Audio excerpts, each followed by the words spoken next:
समस्त भाई बहनों नमस्कार।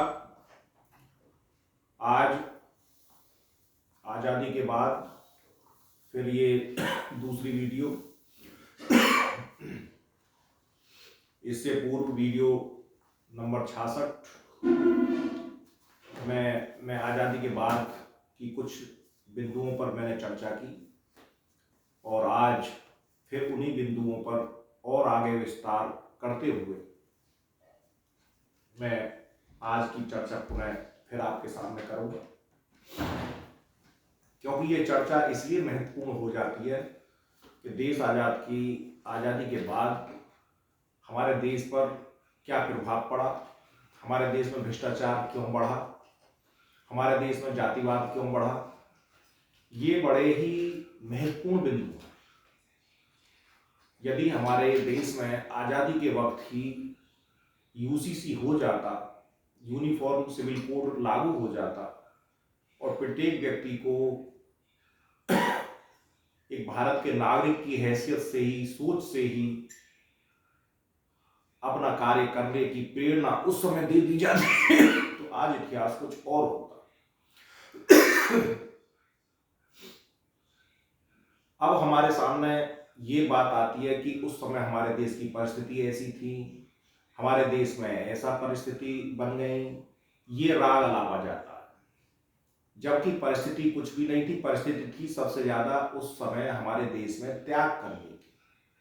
और त्याग करने की क्या परिस्थिति थी कि जिस समय देश आजादी की ओर हमारा पूर्वानुमान लग गया कि अब हम आजादी की ओर जा रहे हैं और हम आजाद हो जाएंगे, तो उसमें आजादी दिलाने वालों में बहुत लोग ऐसे थे जो आजादी लेने के बाद इस जनता पर अपना शासन रखना चाहते थे, जनता पर अपना शासन चलाना चाहते थे, जनता में अपनी पकड़ और अपना स्वैराज्य लेकर वो जनता में अपनी पैठ शासन के माध्यम से, गवर्नेंस के माध्यम से इस तरह से करना चाहते थे जैसे कि एक राजा अपनी प्रजा को करता है। वो एक राजशाही रूप में अपने आप को प्रेजेंटेशन करना चाहते थे। वो सोचते थे कि भारत 1000 वर्षों में आजाद हो रहा है, तो अब इसके अगले वारिस हम होने चाहिए। ये थी सबसे बड़ी दिक्कत। अगर ये सोच ना होती तो कुर्बानी तो बहुत लोगों ने दी। क्या जिस समय यहाँ सांप्रदायिक दंगों में 5-7 लाख लोग मारे गए, क्या उन्होंने कुर्बानी नहीं दी देश आजादी के वक्त? क्या उनकी कुर्बानी को आप नकार सकते हो? क्या उनकी कुर्बानी को आप ये कह सकते हो कि वे लोग शहीद नहीं हुए? बंटवारा हुआ, देश आजाद हुआ और लोग मारे गए, तो क्या उनकी कुर्बानी व्यर्थ में गिना दी जाएगी? लेकिन उन्हें हम व्यर्थ में नहीं गिना सकते। व्यर्थ में हमें उन लोगों को गिनाना चाहिए जिन लोगों ने अपने को इस देश में राजकुमार होने का एक ढोंग किया। राजकुमार वो बनना चाहते थे, राजकुमारी रूप में वो रहना चाहते थे। और फिर हद तो ये हो गई कि चलो आप इस देश के प्रधानमंत्री रहे, चलो तुम्हें प्रधानमंत्री बना दिया, परिस्थिति ठीक नहीं, वो भी हम चलो मान लेते। लेकिन 64 में जब आपकी मृत्यु हो जाती है तो फिर क्या आपकी जो औलाद है वही इस देश का वारिस होगी? ये कौन सी पार्टी का नियम है? क्या ये लोकतंत्र का नियम है? क्या और लोग नहीं थे?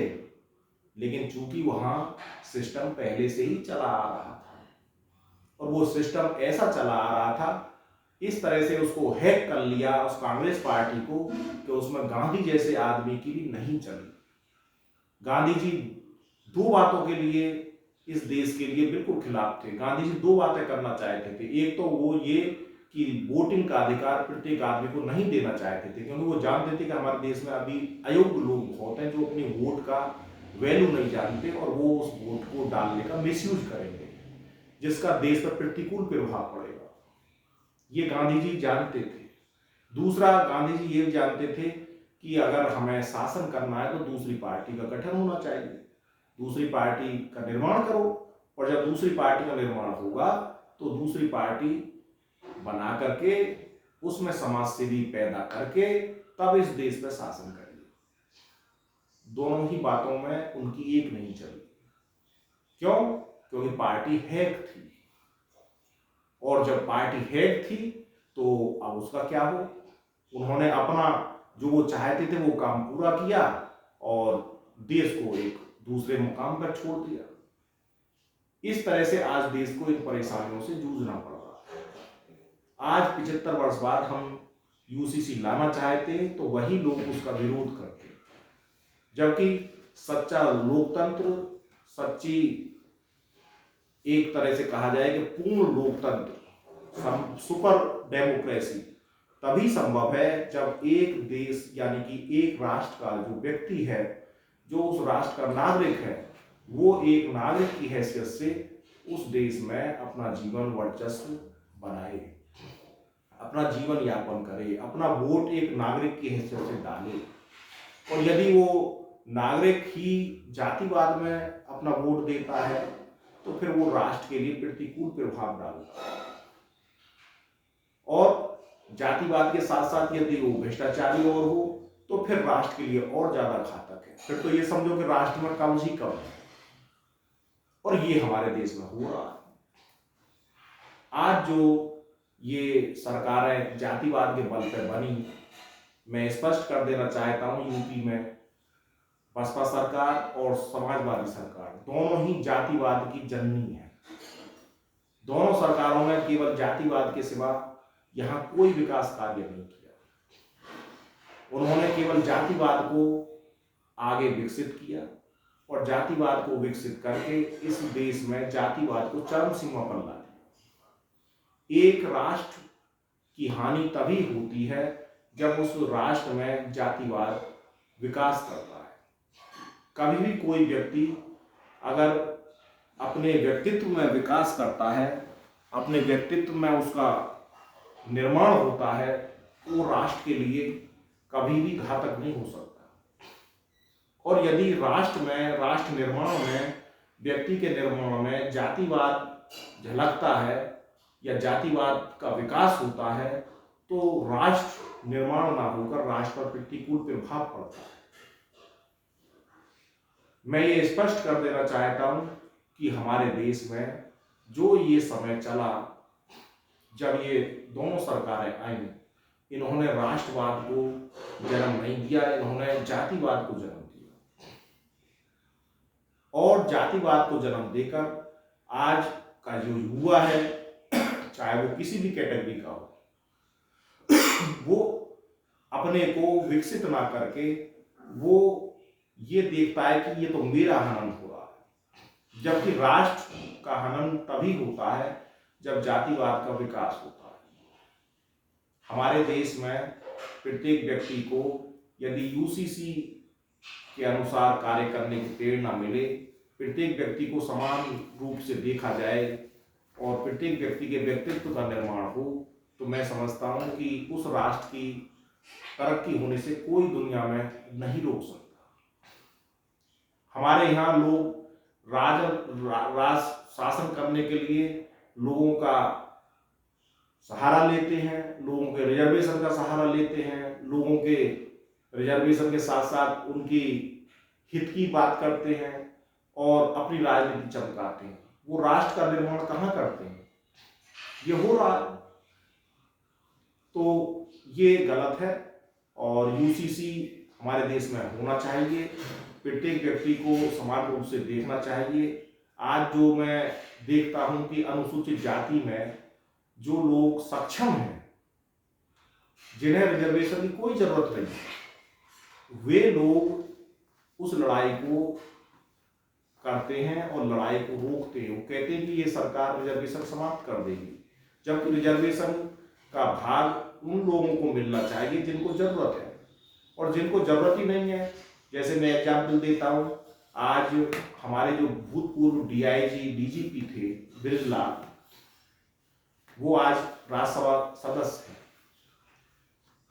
अब वो जाति से जाटव है, तो क्या उन्हें रिजर्वेशन मिलना चाहिए?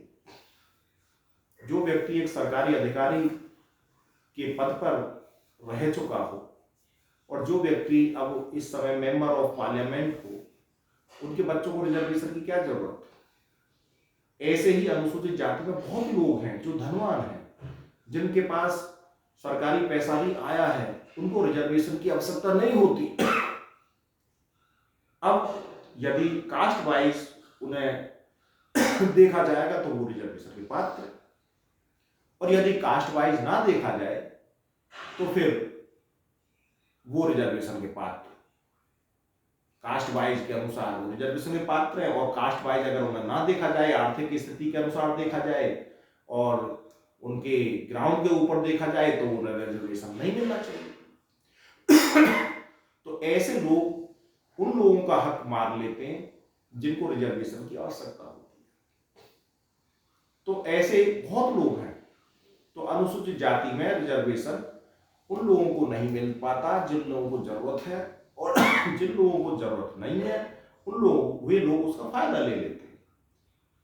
इसलिए रिजर्वेशन की जो कैटेगरी है वो अब चेंज करने की आवश्यकता है। आर्थिक आधार पर रिजर्वेशन होना चाहिए। आर्थिक आधार पर मैं रिजर्वेशन के पक्षधर हूं, चाहे वो किसी भी कैटेगरी का हो। यदि वो भारत का नागरिक है, पहले तो समान संहिता होनी चाहिए, कॉमन सिविल कोड।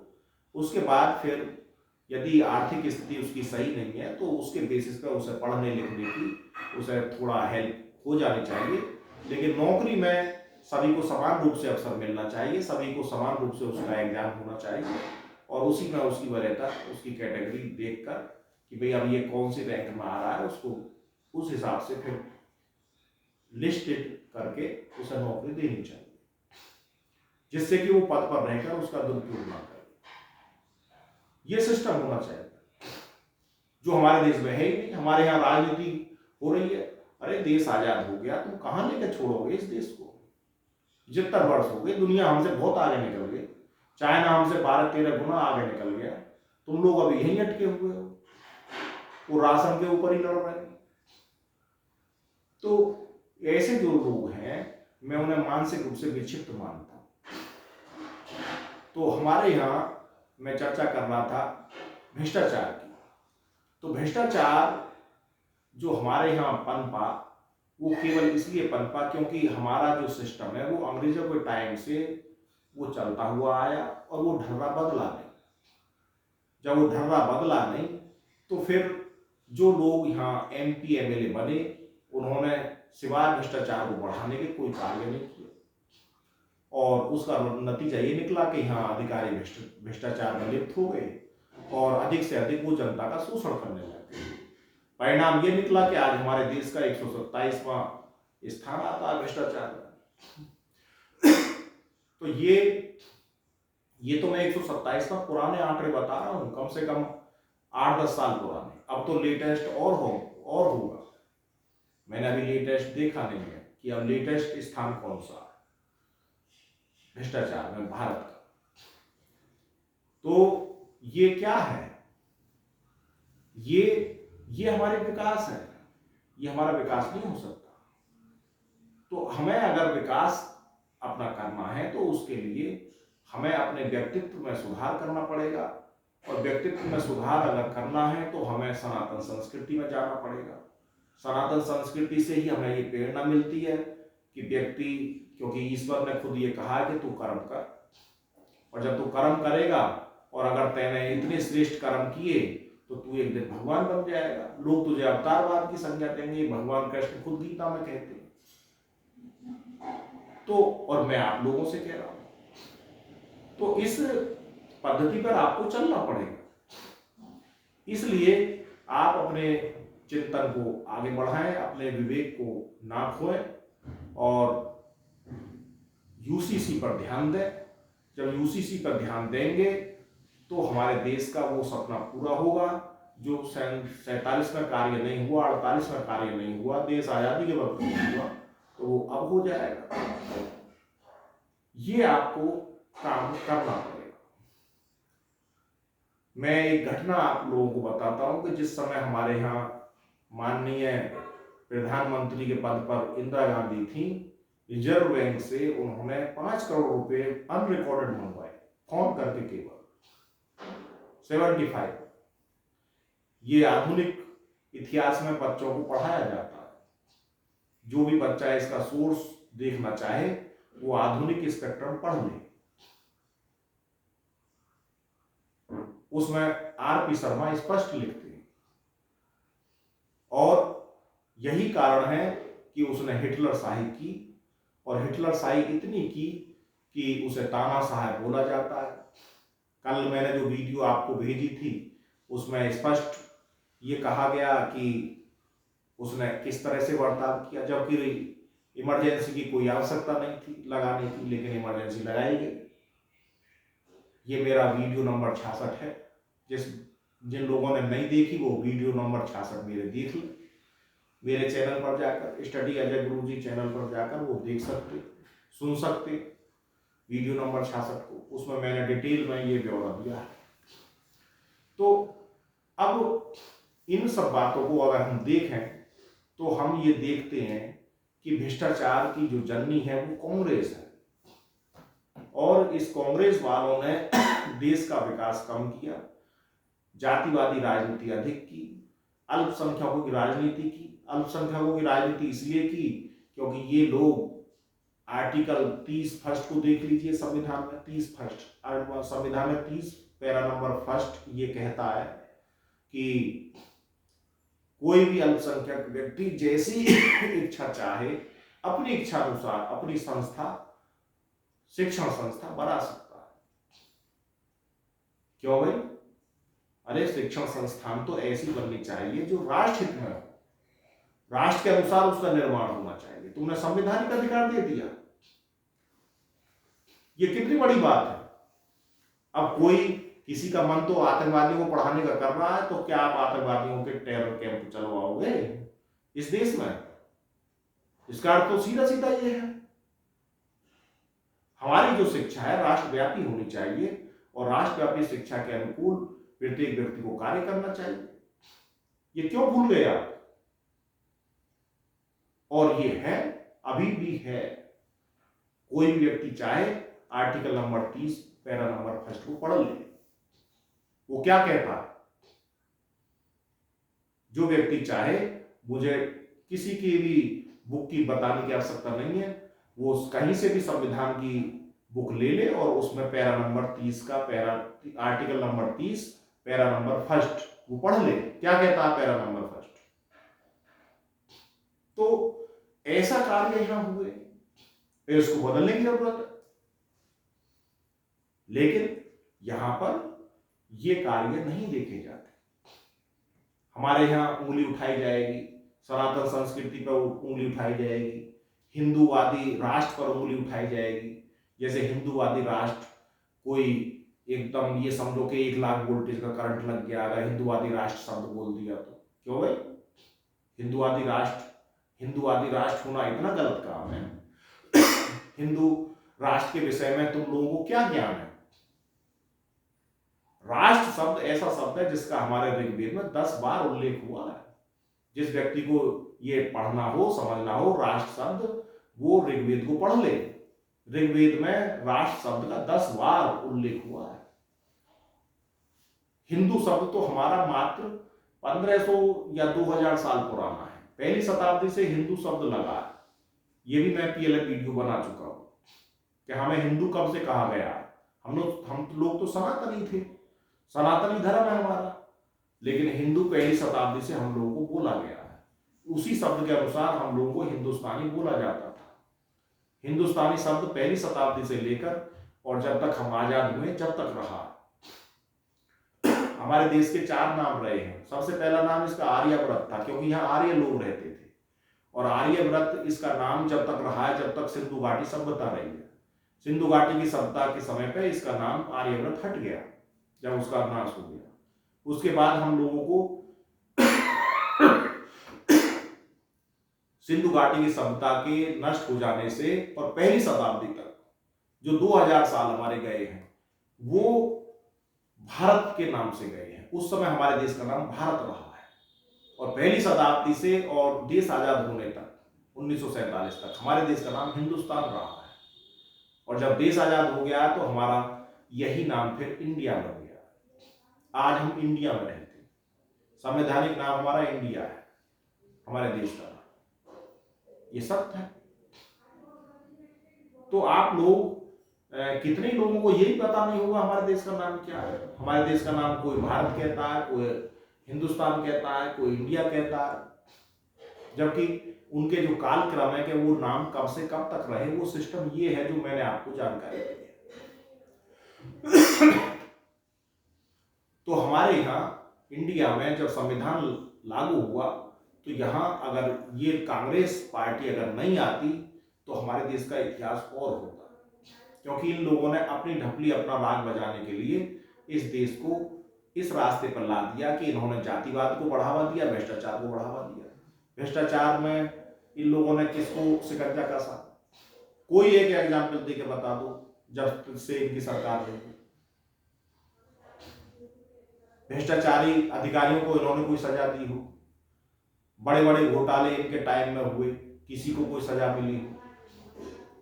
तो ये यहाँ हाल हुए और उससे सबसे बड़ा हाल उन लोगों पर हुआ, देश पर प्रतिकूल प्रभाव पड़ा, देश की मुद्रा में अवमूल्यन हुआ, और जब मुद्रा में अवमूल्यन हुआ तो देश घाटे में गया। घाटे की हमारी अर्थव्यवस्था बनी, और जब घाटे की अर्थव्यवस्था बनी तो हमारे यहाँ लोगों ने उस अर्थव्यवस्था को समझा नहीं, क्योंकि लोग हमारे यहाँ अभी इतने शिक्षित नहीं हैं, अभी लोगों को वोट देनी भी नहीं आई है। एक अच्छे से मैं बहुत इत्मीनान से कह रहा हूं कि आप किसी ढंगे से व्यक्ति को, अच्छे व्यक्ति को आप गांव का प्रधान नहीं बना सकते। उसका कारण केवल और कोई नहीं है, क्योंकि यहां लोग मानसिक रूप से इतने विकसित नहीं, ये सच्चाई है। तो यहां पर 75 वर्षों में जो कार्य होने थे वो हुए ही नहीं, और सरकारों ने केवल राजनीति की और वो राजनीति के उसी ढर्रे में ढल गए। आज हमारे यहाँ ये व्यवस्था है, कितनी व्यवस्था हमारी खराब हो गई कि आज जो काम आप माध्यमिक को ही देख लीजिए, अभी टीचरों की वैकेंसी पूरी नहीं हो रही, वैकेंसी खाली पड़ी है, उनको भरने वाला कोई नहीं है। कमीशन बना है, कमीशन भी अब 4 साल में बना है, आज बनना है, कल बनना है। कमीशन काम करेगा, कैसा काम करेगा?